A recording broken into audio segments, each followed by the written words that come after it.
Okay, so today we have Isiah Thomas. So, Australian. Australian, si Isiah Thomas. So, ang gagawin niya today is Brazilian Blowout. Brazil blowout to Miss Kristine Lucas of Permanent Makeup Academy PH. Black mo.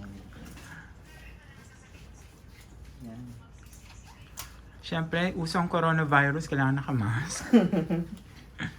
Oo nga. Oo nga. So, Isiah, paano to? 30 minutes ang gagawin? Yes, i-apply lang natin siya, then ibababad natin siya for 30 minutes. Then after ng blow dry, tapos pa-planchahin na natin. Yun. So, anong expected results?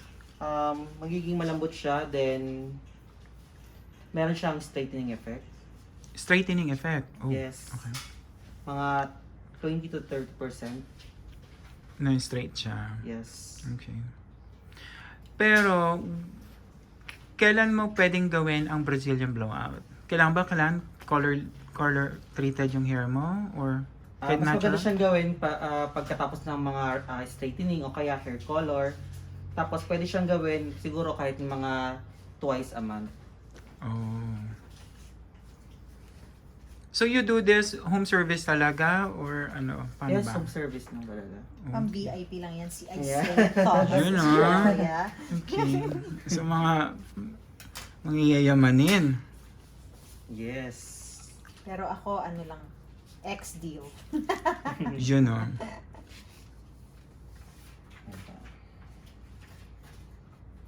So ngayon, ano ang ina-apply mo sa hair ni Miss Tin Lucas? At na yung pinaka-Brazilian cream natin.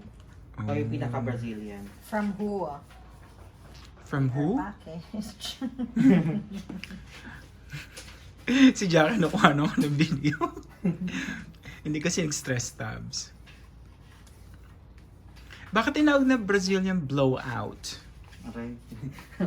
Ang hirap ng line of question. Hindi ko kabisado yun. Sorry na. Siguro, nanggaling siya sa Brazil. Sa Brazil, tapos binoblow na lang Tapos palabas. instead of, kasi dati ang uso yung mukhang parang walis na straightening. Relax. Eto, relax dati or ayun sa isa, rebond. Rebond. Yung Brazilian blowout kasi, blowout, meaning mukha kang nagpa-blower. Yes. Straight yung hair mo, pero yung pagka-straight niya, mukha ka nagpa-blower, hindi ka nagpa-plancha na parang walis. Tsaka ito yung Yun. pinaka-safe na treatment or straightening na ginagamit sa salon. So, Yes. so kung sensitive yung scalp mo, this is the best method. Yes. Wow. Kasi keratin, our hair is surrounded by keratin bonds. So, pagka nagdi-dry yung hair, nabibrake mo yung keratin bonds. Wala akong makeup! Yes, ang ganda pa rin. Nabibrake mo yung keratin bonds. So, pag nilagyan mo Yes. siya ng keratin, binubuo mo ulit siya, yung breakage niya, bubuuin mo ulit, tapos parang kinocoat mo ulit yung buhok. Yun. Yun. Kaya siya naging keratin blowout. True. Yun.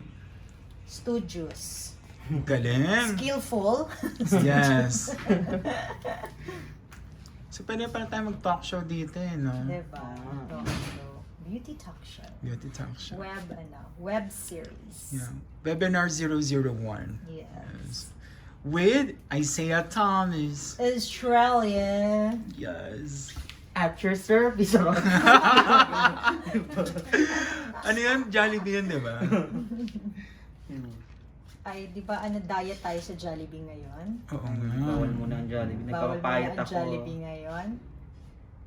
Dahil Nung sa ako ng lettuce. mga napag-iiwanan. Di nyo alam. My God. Ano Mas iiwanan? updated pa ako sa inyo. Ano yung nang-pinch? Kailangan off the record ka.